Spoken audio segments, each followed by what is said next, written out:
আসসালামু আলাইকুম। 7টি গুরুত্বপূর্ণ আমলের উপকারিতা। দাওয়াতের দ্বারা ঈমান মজবুত হয়, শিরক দূর হয়, নামাজের দ্বারা রেজেক বৃদ্ধি পায়, দিলের কুফরি দূর হয়, ইলমের দ্বারা আমূল পয়দা হয় ও জাহেলিতি দূর হয়, জিকিরের দ্বারা দিল জিন্দা হয় ও গাফিলতি দূর হয়, ইকরামের দ্বারা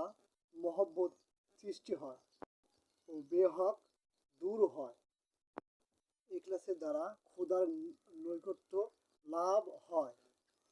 দিলে রিয়া অহংকার ও তাকবিরা দূর হয়, আল্লাহর রাস্তা বের হলে দিলের ইকিন পয়দা হয় ও শয়তানি দূর